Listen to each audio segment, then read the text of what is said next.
I want to cover how we helped this contractor generate just over six figures off of just 2,800 in ad spend, right? And I want to break down the three biggest levers we used to help this contractor generate those jobs just off of their ads. And none of these are particularly challenging. These are all very doable. But you do want to stick around for the third one because it is the biggest lever that we've seen make a difference for our clients. And this one single handedly, they added 50K per month for them just by doing this, right? And the first thing I want to show is some of their stats. We did generate 35 estimates. We did have a 45% close rate, and we are projecting 200K off of the leads we've generated this month. Yes, they have closed 200K this month, but we're projecting just off the leads we generated and based on the historical numbers. The first thing I want to talk about is Facebook lead quality, right? That was one of the biggest things we focused on. Up until this point, we had ads that were performing amazing, right?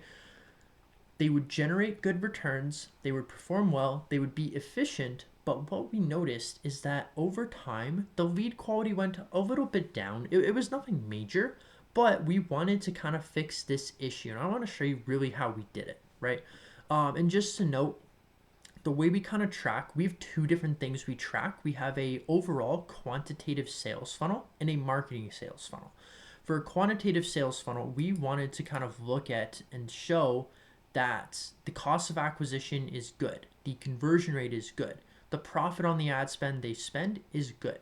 Those are the key metrics we're looking at from a marketing and sales perspective. From a marketing perspective, where the leads are just on the platform and they reach to sales as far as quality, we look at the cost per million or cost per mil, which is the cost Facebook gives you to kind of get in front of 1,000 people, the click-through rate, the portion that gets shown your ad that actually opt in, and the percent of leads that go to an estimate. So we look at these to determine how well our ads are doing.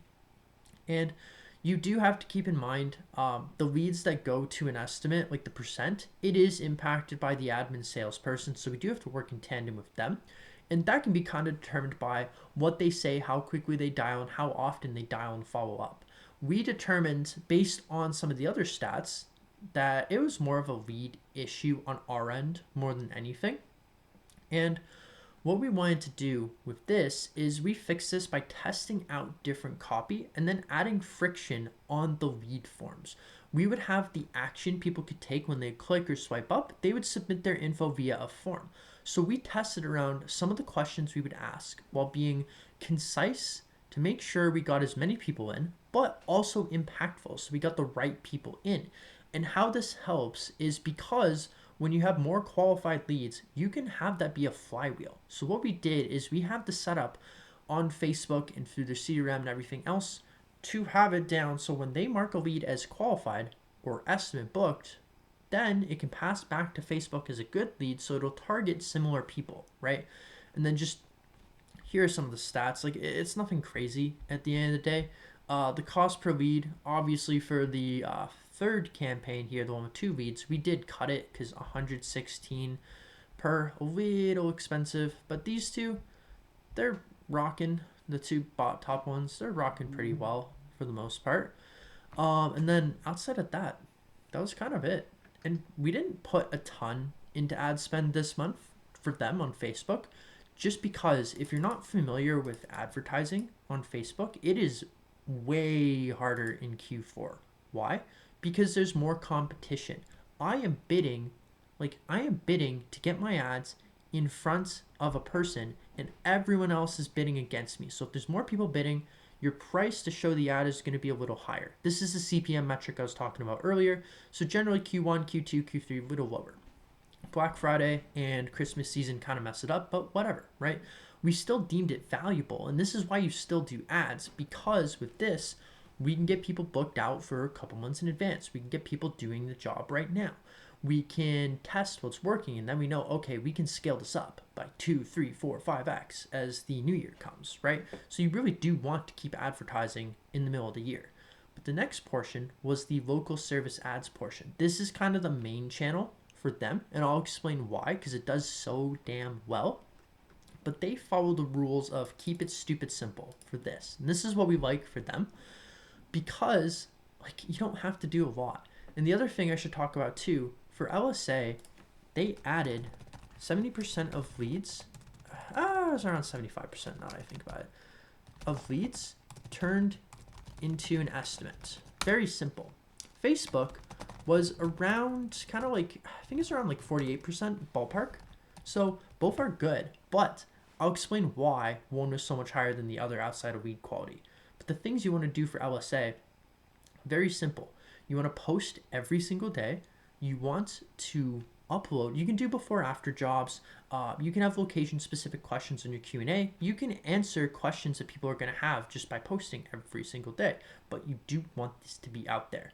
And then the next thing you want to do, you want to train your team to have the customer leave a review after the job is done. Yes, you can do this with marketing, and it's not a huge issue. It's not that hard. But generally, the highest rate of conversion we've seen to get a review after a job is doing it while you're at the job. And you also have to get the custom local service ads review link to max this out. You don't necessarily want to do the Google My Business one for LSA. The next thing, you answer your calls ASAP, right? Because local service ads, they make money when you pick up a call from a qualified person, you have a conversation, right? If you're not picking up the call, you are leaving that user dissatisfied, and they might not go to the second call, they might not go to the third call, right? They may or they may not. And then the last thing is you need to mark your leads inside of the LSA reports tab ASAP. That's a crucial one. We don't see a lot of people doing this or knowing that they can even do this. If you have a lot of leads in your reports tab, you can go in and just mark all of them today, and you will probably get calls if there's services in demand. We do still have a lot of room to run, so we don't want to expand locations just yet. These are kind of the stats we're seeing. 84% of the time, 83% of the time, they show up as number one. 99% of the time, they show up as top two. Impressions are here. That's just how the demand is for their stuff. So not bad. The third thing, though, is the sales process. This moved it by so freaking much. And this client understood this because they've closed cold leads before, right? So I love working with these guys because they actually get it. They get that referral leads are going to be a little easier to close than a Facebook lead. You have to adapt your process and create a gap. I'll cover this, but that's the easiest thing you can do. Just make a good sales process and really make it so that you are showing them and understanding what they have to go through as a buyer in order to purchase from you, right? Not everyone is going to just see you on Facebook and just want to buy. They might be interested in a year and they're opting in. You need to kind of show them why they should be interested now, or show them, okay, I should never do this, that type of stuff. And from what we've seen, referrals, obviously easiest. Angie leads, you just need to sell them on doing it at a decent price. Google, you need to sell them why you're the right person. But for Facebook, you do need to sell them why they should even do it, why sell it now, and also why you're the right person. And by catering the sales process and the questions asked to all of these phases, you're able to get vastly more efficient returns and results from your average contractor. To give you an example, an average conversation for local service ads leads is basically, hey, we're just looking to get a new bathroom done. Okay, cool. We'll come out tomorrow. What's your address? When are you free? Do you guys have, is it like the main stairs? Is it this bathroom? Blah, blah, blah, blah, blah. Have you done this before? Okay, cool. Let's talk on Monday. I'll see you then. For Facebook, it's something where it's more, hey, this is Carson. Saw you opted into one of our ads. I just wanted to clarify a couple of things, see if a bathroom model might be something you should pursue. It's now a good time to talk. Okay, cool, great. What were you looking to change about your bathroom? Is it more how it looks, how it functions, or maybe both? And then you kind of go through and create a gap in the sales process. Completely different things because they are sold on different parts when they opt in. And the other thing to note, if you want to do this too, for your business, we do a 20-day free trial. We will manage your ads completely for zero management fees, zero setup fees.